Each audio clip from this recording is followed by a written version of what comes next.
সম্মানিত উপস্থিতি, পবিত্র মাহে রমজান আমাদের থেকে বিদায় নিয়েছে। পবিত্র ঈদ উল ফিতর আমাদের থেকে বিদায় নিয়েছে। রমজানের গুরুত্বপূর্ণ দিনগুলো আমাদের থেকে অতিবাহিত হয়ে গেছে। এই জন্য এই যে একটা শব্দ বিদায়, বিদায় শব্দটা এটা খুব চেতনা এবং যন্ত্রণার এক শব্দ। বিদায় শব্দ, এই বিদায় কথাটা খুব হৃদয়ে আঘাত করে। এই শব্দটা যে এই যে আমাদের থেকে মাহে রমজান বিদায় নিয়ে চলে গেল, আগামী রমজান পর্যন্ত আমরা কে হায়াত পাবো আর কে পাবো না আমরা কেউই জানি না। এই যে বিদায় শব্দটা বিদায় নিয়েছে, এটা আসলেও মুমিনের হৃদয়ে একটু আবেগ জাগ্রত করে, মুমিনের হৃদয়টাকে একটু কাঁপায়া তোলে যে এত বড় এক গুরুত্বপূর্ণ মাস তোমাদের থেকে বিদায় নিয়েছে। আর কে পায় আর কে পায় না সেটা কেউ তো আর জানে না। এজন্যই বিদায় শব্দটা মানুষের দিলকে একটু ভেঙে দেয়, দিলটা একটু আবেগ আপ্লুত করে। বিদায় শব্দটা আসলেও সব জিনিসেরই তো বিদায় হতে হবে। এই পৃথিবীতে আমরা আছি, এক সময় আমরা থাকবো না। আমাদের আগে এক সময় অনেকেই ছিল, আবার অনেকেই নাই। এই চেয়ারে আমার আগে অনেকেই কথা বলেছে, এখন আমি কথা বলতেছি, এক সময় আমি বলবো না, আরেকজন বলবে। আপনার এই বাড়িতে আপনার আগে অনেকেই বসবাস করেছে, এখন আপনি করছেন, তো আবার কিছুদিন পরে আপনি নাও করতে পারেন। এই জমিনে আপনি হাঁটাচলা করছেন, এখন কিছু সময় পরে আপনি নাও থাকতে পারেন, অন্যজন আবার এই জমিনে হাঁটাচলা করবে, এটাই স্বাভাবিক। বিদায় মানুষকে এই জিনিসগুলোই ফুটায় তোলে মানুষের দিলের ভিতরে। আর বিদায় শব্দটা মানুষকে অনেক আবেগ আপ্লুত করে, কষ্ট দেয়, একটা যাতনার অনুভব করতে পারে মানুষ। যে যার থেকে আপনজন চলে যায় তার কষ্টটা কেমন হয়। ঠিক মুমিনের কাছে সবচেয়ে বড় কষ্ট হলো যখন সারা বৎসরের ভিতর থেকে একটা ইবাদতের মৌসুম এসেছিল, সেই মৌসুমটা মুমিনের হাত থেকে চলে গেছে, মুমিনের কাছ থেকে চলে গেছে।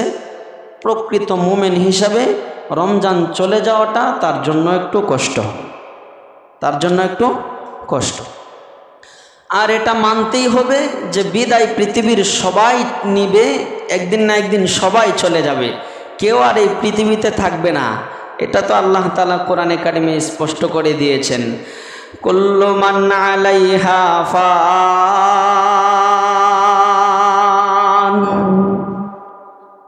আল্লাহ তাআলা বলেন কুল্লু মান আলাইহা ফান, এই পৃথিবীতে যা কিছু দেখো সব কিছু একদিন বিলীন হয়ে যাবে, তুমিও চলে যাবা, তোমার সব কিছু একদিন নিঃশেষ হয়ে যাবে। আসমান জমিন গাছপালা তরুলতা যা কিছু আছে সব কিছু একদিন শেষ হয়ে যাবে। কেবলমাত্র যিনি থাকবেন ওয়ায়াবকা ওয়াজহু রাব্বিকা যুল জালালি ওয়াল ইকরাম, একমাত্র তিনিই বাকি থাকবেন যিনি আসমান আর জমিন সৃষ্টি করেছেন। পৃথিবীতে একদিন তিনিই বাকি থাকবেন যিনি আসমান বানিয়েছেন, জমিন বানিয়েছেন, আমাকে সৃষ্টি করেছেন, আপনাকে সৃষ্টি করেছেন। তিনি একদিন পৃথিবীতে বাকি থাকবেন, অবশিষ্ট থাকবেন, আর পৃথিবীর সব কিছু নিঃশেষ হয়ে যাবে, সব কিছুই নিঃশেষ হয়ে যাবে। এই বিদায় শব্দটা আমার আপনার নবীর সাথেও লেগেছে, নবীর সাথেও মিশেছে। যখন আমার আপনার নবী দুনিয়া থেকে বিদায় নিয়েছেন, তখন এটা তো সাহাবায়ে কেরাম মানতে পারতেছিলেন না যে নবী দুনিয়া থেকে চলে যাবে, নবী দুনিয়া থেকে চলে যাবে, এটা সাহাবায়ে কেরাম মানতে পারতেছিলেন না। হযরত উমরের তো অবস্থা এরকম হয়েছিল যে হযরত উমর তিনি তরবারি হাতে নিয়ে ঘর থেকে বের হয়েছেন, যে বলবে নবী নাই তার গর্দানটাকে আমি দ্বিকণ্ঠিত করে দেব। কিন্তু হযরত উমর রাদিয়াল্লাহু তাআলা আনহু তিনি তার ধারণা ছিল যে নবী আল্লাহর ডাকে চলে গেছেন, আবার আসবেন। এই চিন্তা থেকে তিনি সকলকে বলতেছে যে তোমরা কেউ কান্নাকাটি করবা না, নবী চলে যায় নাই। তো উমরের তরবারির ভয়ে সবাই কান্না থামাইয়া দিছে, কেউ আর কাঁদে না উমরের তরবারির ভয়ে। এদিক দিয়ে হযরত আবু বকর সিদ্দিক রাদিয়াল্লাহু তাআলা আনহু তিনি মসজিদে নববীতে ঢুকে মসজিদে নববীর ভিতর দরজা দিয়া হযরত আয়েশা সিদ্দিকা রাদিয়াল্লাহু তাআলা আনহার ঘরে গেলেন, যেখানে নবীজির দেহ মোবারক ছিল, যেখানে নবীজির লাশ ছিল, সেখানে হযরত আবু বকর সিদ্দিক রাদিয়াল্লাহু তাআলা আনহু গেলেন। সেখানে গিয়ে দেখেন যে নবীজির গায়ের উপরে একটা চাদর রাখা আছে, চাদর দিয়া নবীজির শরীরটা ঢেকে রাখা হয়েছে। হযরত আবু বকর সিদ্দিক রাদিয়াল্লাহু তাআলা আনহু কাপড়টা একটু সরালেন, সরায়া নবীজির চেহারার দিকে তাকায়া রইলেন। নবীজির চেহারার দিকে তাকায়া হযরত আবু বকর সিদ্দিক রাদিয়াল্লাহু তাআলা আনহু বলতেছেন যে আপনি দুনিয়াতেও যেমন পূত পবিত্র ছিলেন, আপনি মৃত্যুর সময়ও পূত পবিত্র এবং পরকালে আপনি পূত পবিত্র। এই কথাগুলো বলতেছিলেন হযরত আবু বকর সিদ্দিক রাদিয়াল্লাহু তাআলা আনহু। সাথে সাথে অটোমেটিক অজান্তেই চোখ দিয়া পানি প্রবাহিত হচ্ছিল। হযরত আবু বকর সিদ্দিক রাদিয়াল্লাহু তাআলা আনহুর চোখের কয়েক ফোঁটা পানি নবীজির শরীর মুবারকেও পড়েছিল।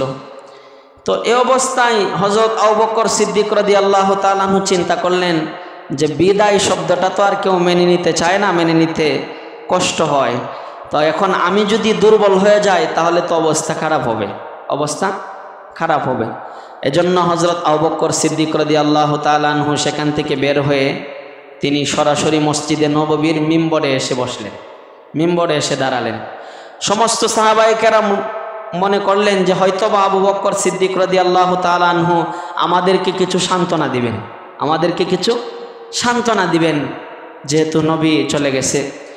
হযরত আবু বকর সিদ্দিক রাদিয়াল্লাহু তাআলা আনহু মসজিদে নববীর এই মিম্বরে এসে দাঁড়িয়ে একটা খুতবা দিলেন।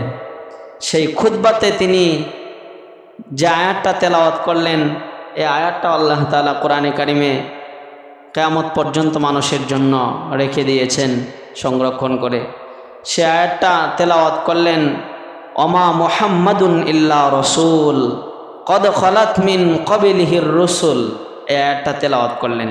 এই আয়াতটা তেলাওয়াত করে সকলকে লক্ষ্য করে বলতেছেন হযরত আবু বকর, যে সাহাবায়ে কেরাম, তোমরা যারা এক আল্লাহর ইবাদত করতে, তোমরা যারা রবের ইবাদত করতা, তোমরা যারা আসমানের মালিক আরশের মালিকের ইবাদত করতা, তোমরা মনে রাখো আসমানের মালিক আল্লাহ আগে ছিল, এখনো আছে, ভবিষ্যতেও থাকবে।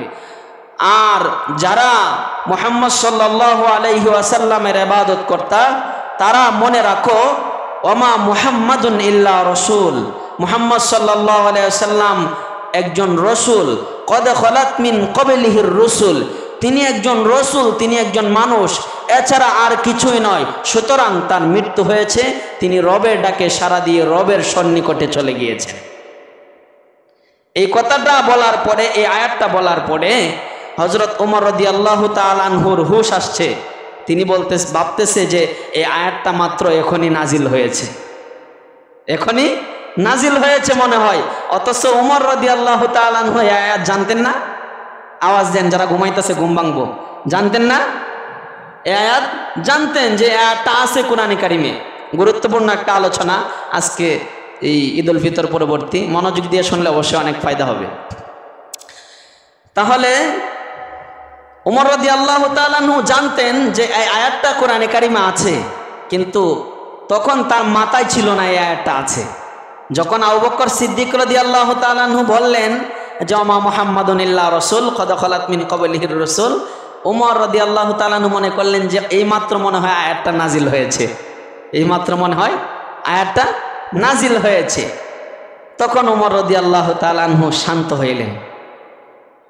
আসলেও বিদায় শব্দটা আমি যে বলতেছিলাম মাহে রমজান আমাদের থেকে বিদায় নিয়েছে, বিদায় শব্দটা আসলে একটু কষ্টের।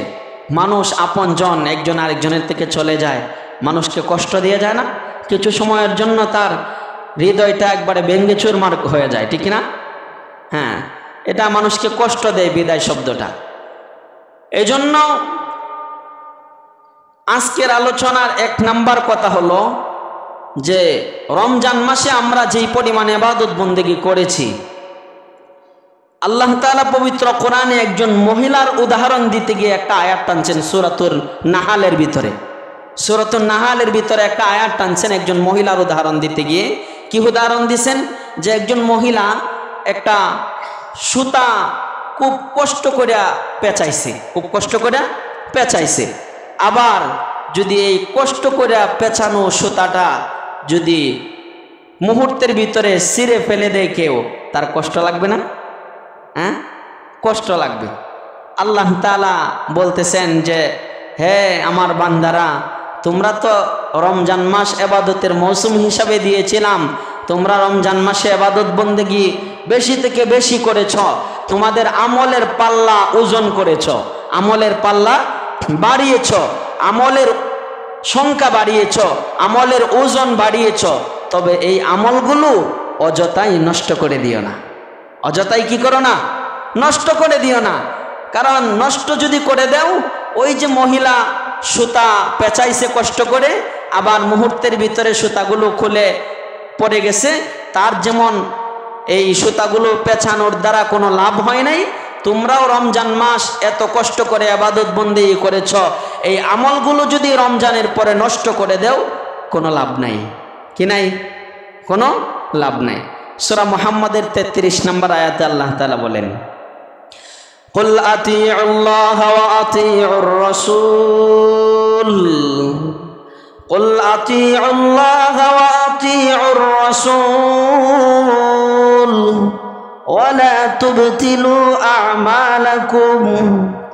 আল্লাহ তাআলা বলেন যে কুল আতিউল্লাহ, তোমরা আল্লাহ তাআলার ইতাআত করো, আল্লাহ তাআলার আনুগত্য স্বীকার করো, ওয়া আতিউর রাসূল, এবং রাসূলের আনুগত্য স্বীকার করো, রাসূলের অনুসরণ করো, রাসূলের অনুকরণ করো। পাশাপাশি ওয়ালা তুবতিলু আমালাকুম, তোমরা তোমাদের আমলগুলোকে নষ্ট করে দিও না, তোমরা তোমাদের আমলগুলোকে নষ্ট করে দিও না। রমজান মাস কষ্ট করে এত ইবাদত বন্দেগী করেছেন, রমজান পরবর্তী যদি সারা বছরের ভিতরে আমলগুলো নষ্ট করে দেন, এই যে এত দিন কষ্ট করলেন, কোনো লাভ হইল? হ্যাঁ, আওয়াজ দেন সবাই, কোনো লাভ হইল? কোনো লাভ হয় নাই। এই যে কষ্টটুকু করেছেন রমজানে, কোনো লাভ হয় নাই, কারণ আমল তো আপনি নষ্ট করে দিতেছেন, আমল নষ্ট করে দিতেছেন। আমল নষ্ট হয় অনেক কারণে, তার ভিতর থেকে একটা কারণ আমি বলে সামনে যাব। বান্দা যদি তার আমলের সাথে শিরিক যুক্ত করে, তার আমল নষ্ট হয়ে যায়, তার আমল নষ্ট হয়ে যায়। আল্লাহ বলেন, লাইন আশরাকতা লা ইয়াহবাতান্না আমালুকা ওয়া লা তাকুনান্না মিনাল খাসিরিন। আল্লাহ তাআলা বলেন, বান্দা যখন তার ইবাদতের ভিতরে, আমলের ভিতরে শিরিক যুক্ত করে দেয়, তখন তার আমলগুলো খাসের, নষ্ট হয়ে যায়। কি হয়ে যায়? নষ্ট হয়ে যায়। এজন্য কষ্ট করে রমজান মাসে ইবাদত বন্দেগী আমরা যারা করেছি, আমলগুলোকে আমরা বছরের আগামী রমজান আসার আগে এমনি এমনি নষ্ট করে দিব? হ্যাঁ, নষ্ট করা যাবে না, সে আমলগুলি ধরে রাখতে হবে, আমলগুলো ধরে রাখতে হবে।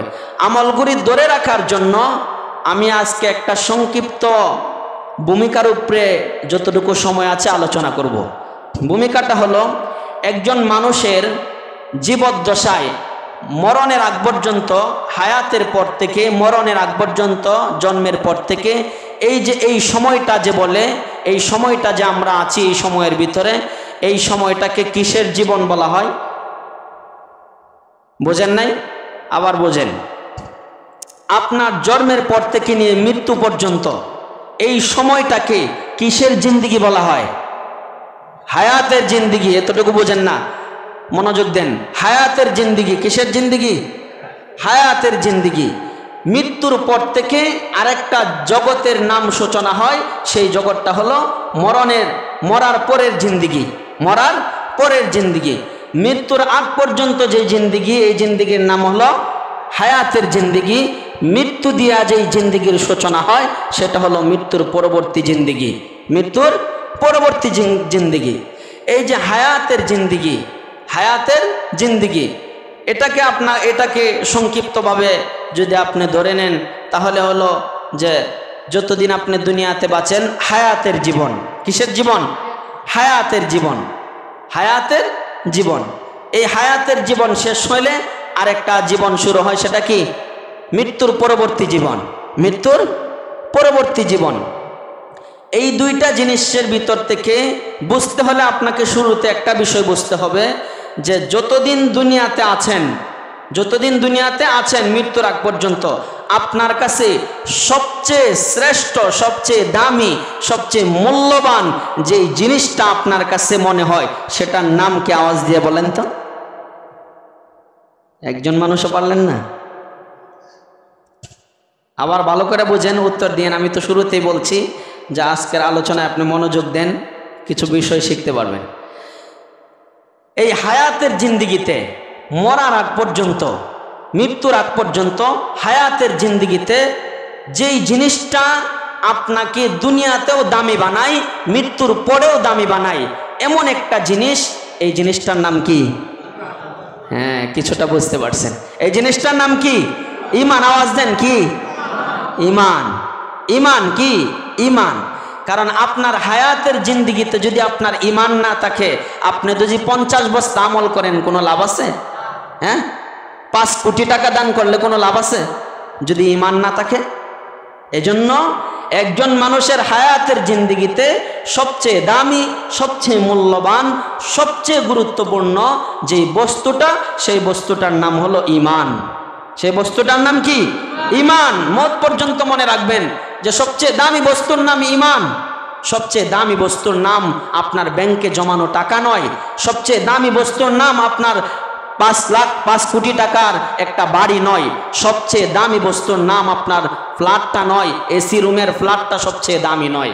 সবচেয়ে দামি বস্তুর নাম হলো ঈমান। সবচেয়ে দামি বস্তুর নাম কি? ঈমান।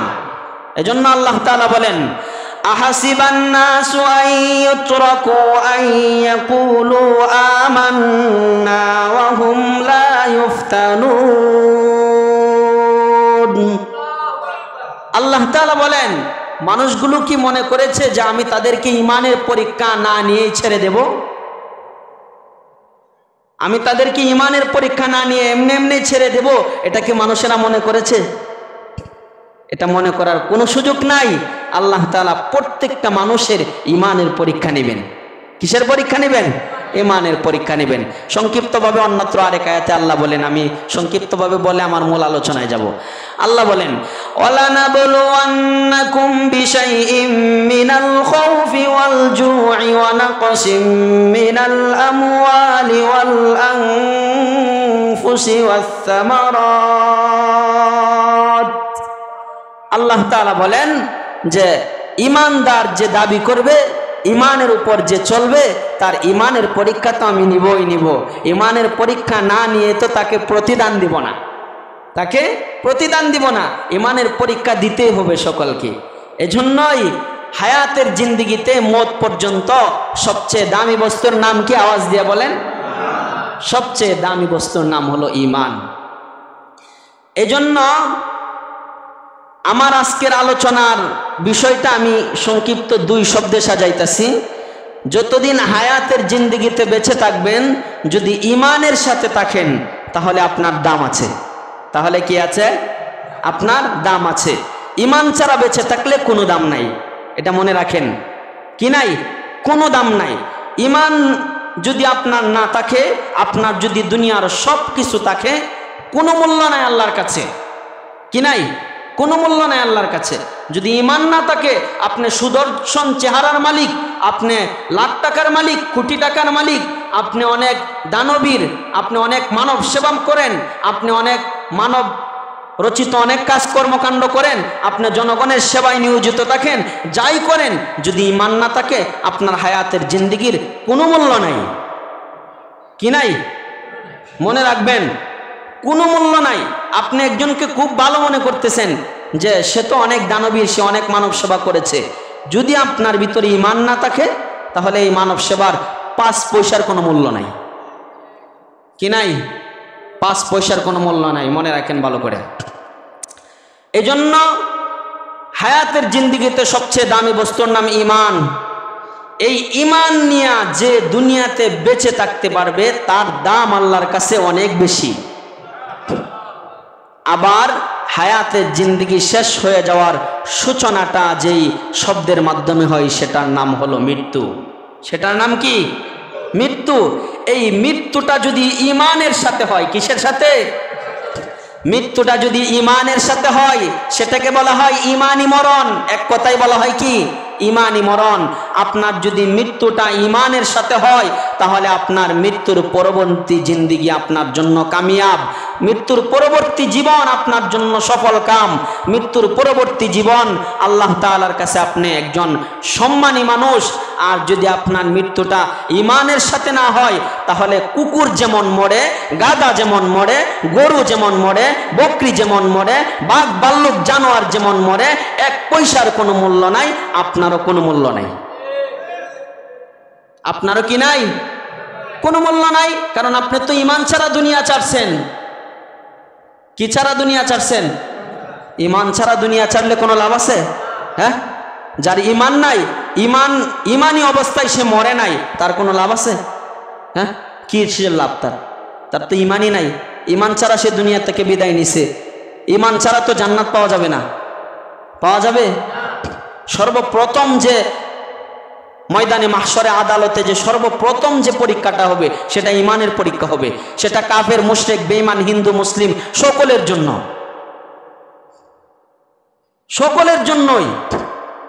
1 নাম্বার যেই পরীক্ষাটা হবে, 1 নাম্বার যে হিসাবটা হবে, এটা ঈমানের হিসাব হবে আসরের ময়দানে। এটা তাম পৃথিবীর সমস্ত মানুষের জন্য, চাই সে মুসলিম হোক, চাই সে হিন্দু হোক, চাই সে খ্রিস্টান হোক, যে যে জাতির মানুষই হোক, যে যেই বর্ণের মানুষই হোক, সকলের জন্য একই প্রশ্ন, সকলের জন্য একই পরীক্ষা, সেটা হলো ঈমানের পরীক্ষা। এই ঈমানের পরীক্ষা দেওয়ার পরে মানুষগুলো ভাগ হয়ে যাবে। মানুষগুলো কি হবে? ভাগ হয়ে যাবে ঈমানের পরীক্ষা দেওয়ার পরে। ঈমানের পরীক্ষায় যখন মুসলিমরা টিকে যাবে, সমস্ত কাফের, বেঈমান, মুশরিকেরা যখন ঈমানের পরীক্ষায় ফেল করবে তখনই 2 সাইড হয়ে যাবে। তখন কি হবে? 2 সাইড হয়ে যাবে। এর আগে 2 সাইড হবে না। ঈমানের পরীক্ষায় ভাগ হয়ে যাবে। তো যেই ঈমানের দাম দুনিয়াতে, যেই ঈমানের দাম পরকালে, যেই ঈমানের উপর নির্ভর করে আমার হাসর, আমার ময়দানে মাহশর, আমার জান্নাত, আমার জাহান্নাম, আমার ফুলসিরাত, আমার হিসাব নিকাশ, যেই বস্তুটার উপর নির্ভর করে সেই বস্তুটা কি দামি বস্তু না কম দামি বস্তু? সেই বস্তুটা সবচেয়ে দামি বস্তু, যার নাম ঈমান। যার নাম কি? ঈমান। এজন্য সব সময় আল্লাহর কাছে দোয়া করবেন। কি করবেন? সব সময় আল্লাহর কাছে দোয়া করবেন যে আল্লাহ আপনি আমাকে ঈমানের হালতে বাঁচায় রাখেন, ঈমানের হালতে বাঁচায় রাখেন। আপনি আমাকে ঈমানের হালতে মৃত্যু দিয়েন। আমি আর কিচ্ছু চাই না, শুধু আমাকে ঈমানের সাথে মরণ দিয়েন। কি দিয়েন? আমাকে ঈমানের সাথে মরণ দিয়েন। তাহলে আপনার জিন্দিগি সফল কাম, দুনিয়ার জিন্দিগিও সফল কাম, পরকালের জিন্দিগিও সফল কাম। তাহলে ঈমানি জীবন, দুনিয়াতে ঈমানের সাথে বেঁচে থাকা এবং মৃত্যুটা ঈমানের সাথে হওয়া, এই 2টা জিনিস চান কে কে? দেখি তো। ঈমানি মরণ, ঈমানি জীবন চান সবাই? হাত নামান। 6টা কাজ করতে হবে। কয়টা? 6টা। রাজি আছেন তো? 6 কাজ যদি করেন তাহলে ঈমানি জীবন, ঈমানি মরণ পাইবেন। আর ঈমানি জীবন যদি পান দুনিয়ার জীবন ধন্য, আর ঈমানি জীবন যদি না পান দুনিয়ার জীবন ধ্বংস। ঈমানি জীবন যদি পান মৃত্যু আপনার একদম সুন্দর মৃত্যু, ঈমানি মৃত্যু যদি পান তাহলে আপনার পরকালের জিন্দিগি কামিয়াব, সফল কাম। আর যদি ঈমানি মৃত্যু না পান তাহলে আপনার কেমন মৃত্যু হইল? সেটা ঈমান হারা হইয়া দুনিয়া থেকে চলে গেলেন, ঈমান হারা হইয়া গেলেন। যে ঈমান আপনার জান্নাত জাহান্নামের ফায়সালা করবে, যে ঈমান আপনার কুফর ইসলামের পার্থক্য করবে, সেই ঈমান যদি আপনার মৃত্যুর সময় না থাকে তাহলে কি জান্নাতি ফেরেশতারা ইস্তিকবাল জানাইতে জানাইতে আপনাকে স্বাগতম জানাইতে জানাইতে নিয়ে যাবে, নাকি জাহান্নামের ফেরেশতারা ইস্তিকবাল জানাইতে জানাইতে জাহান্নামে নিয়ে যাবে? হ্যাঁ, যদি ঈমান না থাকে জান্নাতি ফেরেশতা আসবে? আসবে না। তাহলে আপনি যদি ইমানি জীবন ইমানি মরণ চান, তাহলে 1 নাম্বার কাজ করতে হবে, কোরআন এবং সুন্নাহকে আঁকড়ে ধরতে হবে। কোরআন এবং সুন্নাহকে আঁকড়ে ধরতে হবে। কোরআন এবং সুন্নাহকে আপনি মজবুতভাবে আঁকড়ে ধরতে হবে। নবীজি হাদিসের মধ্যে বলেন, তারাকতু ফীকুম আমরাইন লান তাদিল্লু মা তামাসসাকতুম বিহিমা কিতাবাল্লাহি ওয়া সুন্নাতা রাসূলি। নবীজি বলেন, যারা ইমানি জীবন, যারা ইমানি মরণ চাও, তোমরা 1 নাম্বার কাজ করবা, আল্লাহ তাআলার কোরআন এবং আমার সুন্নাহকে তোমাদের দাঁত দিয়া আঁকড়ায়া ধরবা। তোমাদের দাঁত দিয়া আঁকড়ায়া ধরতে হবে আল্লাহর কোরআন এবং সুন্নাহকে। যদি আপনি আপনার জীবনে আঁকড়ায়া ধরেন, তাহলে নবীজি বলেন, যে ব্যক্তি কোরআন এবং সুন্নাহকে আঁকড়ায়া ধরলো, সেই ব্যক্তিকে আর কোনো জিনিস পথভ্রষ্ট করতে পারবে না। আর কোনো জিনিস পথভ্রষ্ট করতে পারবে না। আর কোনো জিনিস তাকে হকের পথ থেকে লাঞ্ছিত করতে পারবে না, ইমানের পথ থেকে সরাইতে পারবে না, ইসলামের পথ থেকে সরাইতে পারবে না, যদি সে কি করে, কোরআন এবং সুন্নাহকে আঁকড়ায়া ধরে। কোরআন এবং সুন্নাহকে আঁকড়ায়া ধরে। আমরা তো এখন কোরআন এবং সুন্নাহকে আঁকড়ায়া ধরি না। আমরা এখন আঁকড়ায়া ধরি আমাদের পূর্বপুরুষদের রেখে যাওয়া ঐতিহ্যকে। কি বলেন? আমরা এখন আঁকড়ায়া ধরি আমাদের পূর্বপুরুষেরা কি করেছে, আমাদের মুরব্বীরা কি করেছে। মুরব্বীদের কথাটা এমনভাবে মানে, সে মুরব্বীদের কথাটা মানতে গিয়া কোরআন হাদিসকে সে পিছনে রেখে দেয়, রাখে না। কোরআন হাদিসকে সে তোয়াক্কা করে না মুরব্বীদের কথা মানতে গিয়া। অথচ আল্লাহর নবী কি বলেন, যে কোরআন এবং হাদিসকে যদি তুমি আঁকড়ায়া ধরো, তাহলে তোমাকে কেউ পথভ্রষ্ট করতে পারবে না। তাহলে ইমানি জীবন ইমানি মরণ যদি চান, তাহলে 1 নাম্বার যে কাজটা করতে হবে, কোরআন এবং হাদিসকে আঁকড়ায়া ধরতে হবে। কোরআন এবং হাদিসকে আঁকড়ায়া ধরতে হবে। বিস্তারিত আলোচনা করার সুযোগ নাই, সময় আছে আর 5 মিনিট। 2 নাম্বার, কোরআন এবং হাদিস দুটোটাই কিন্তু আঁকড়ায়া ধরতে হবে। মাঝখানে একটু কথা বলে রাখি, বর্তমান আমাদের সমাজে, আমাদের দেশে এক শ্রেণীর মানুষ আছে যারা বলে, আমাদের সামনে আল্লাহর কোরআন থাকতে হাদিসের কিসের প্রয়োজন? নাই, হাদিসের কিসের প্রয়োজন? এটা হলো এই সমস্ত মানুষদেরকে মুনকিরিন হাদিস বলা হয়, যারা যে সরলোকে খুব সহজেই মানুষদেরকে চটকদার শব্দ বলে মানুষের দিলকে আকৃষ্ট করে, খুব সহজেই মানুষের মধ্যে হাদিসকে অস্বীকার করে কোরআনকে প্রাধান্য দিতে চায়, হাদিসকে অস্বীকার করে। এদেরকে মুনকিরিন হাদিস বলা হয়, যে হাদিস অস্বীকারী। কিন্তু আল্লাহর নবী কিন্তু এই কথা বলেছেন যে কোরআন এবং সুন্নাহকে আঁকড়ায়া ধরার জন্য। শুধু কি বলেছেন কোরআন আঁকড়ায়া ধরার জন্য? হ্যাঁ, কোরআন এবং সুন্নাহকে আঁকড়ায়া ধরার জন্য বলেছেন। ওনাদের একটা দলিল আছে, আরেকটা হাদিস আছে, যে হাদিসে আল্লাহ তাআলা, নবীজি বলেছেন যে আল্লাহ তাআলা কোরআনের মাধ্যমে যে সমস্ত বিষয়কে হারাম করেছেন সেগুলোকে হারাম মানবা, কোরআনের মাধ্যমে যে সমস্ত বিষয়কে হারাম করেছেন সেগুলোকে হারাম মানবা। এই হাদিসটা দিয়ে তারা দলিল দেয়, যেহেতু আমাদের সামনে কোরআন আছে, কোরআন যেটাকে হালাল বলেছে মানব, কোরআন যেটাকে হারাম বলেছে সেটাকে প্রত্যাখ্যান করব। তাহলে এখানে হাদিসের কিসের প্রয়োজন? শব্দটা খুব সুন্দর না? হ্যাঁ, শব্দটা খুব সুন্দর শুনতে। কিন্তু নবীজি বলেন যে আল্লাহর কোরআন যেটাকে হারাম বলে তোমরা সেটাকে যেমন প্রত্যাখ্যান করো, আল্লাহর কোরআন যেটাকে হালাল বলে সেটাকে যেমন তোমরা মনে প্রাণে গ্রহণ করো, আমি নবীও যদি কোনো বিষয়কে হারাম করে দেই, স্বয়ং আল্লাহ যেরকম ভাবে হারাম করেছে সেরকম হারাম হয়ে যায়।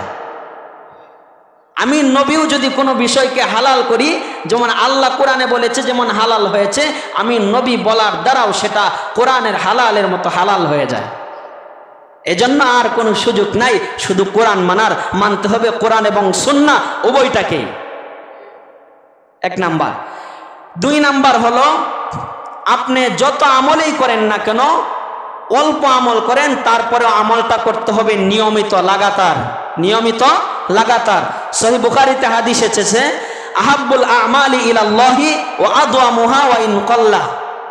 যে আপনি একটা আমল করতেছেন, এই আমলটা ছোট হোক কিন্তু প্রতিদিন লাগাতার ধারাবাহিকতার সাথে করবেন।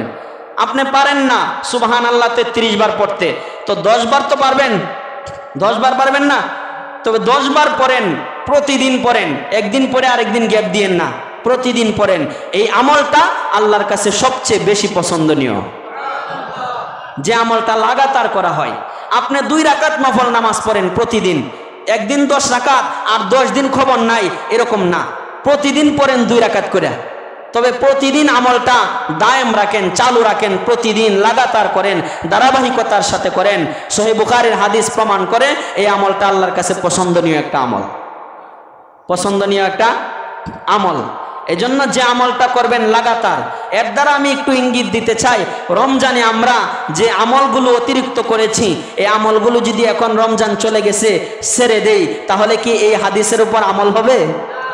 হ্যাঁ, তাহলে রমজানে যে আমলগুলো আমরা বেশি বেশি করেছি, এই আমলগুলো আমাদের সারা বছর ধরে রাখতে হবে, সারা বছর ধরে রাখতে হবে। তাহলে আল্লাহর কাছে এই আমলগুলো পছন্দনীয় হবে, তাহলে আমাদের এই হাদিসের উপর আমল করা হয়ে যাবে।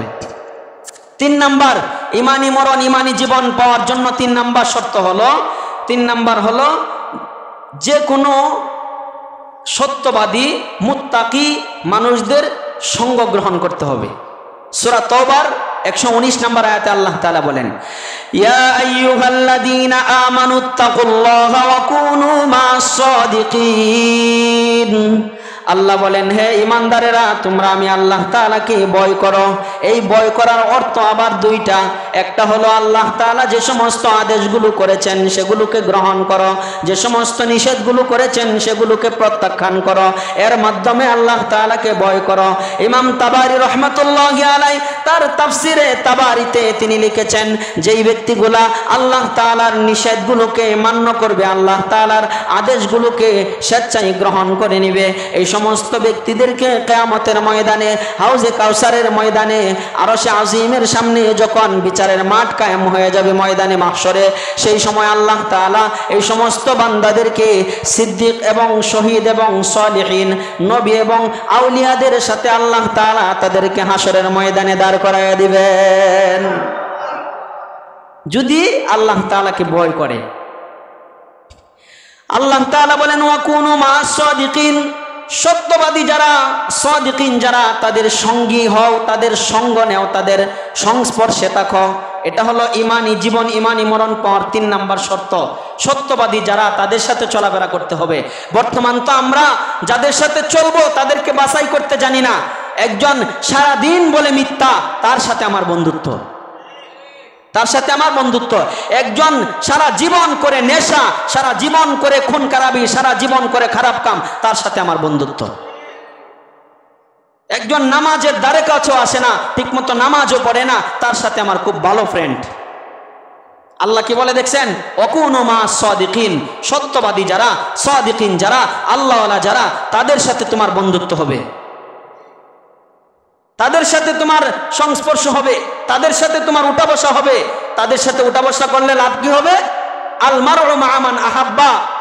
নবীজি যেমন বলেছেন, দুনিয়াতে যারা আমাকে মহব্বত করবে, কিয়ামতের ময়দানে তারা আমার সাথে, তারা হাসরের ময়দানে দাঁড়াবে।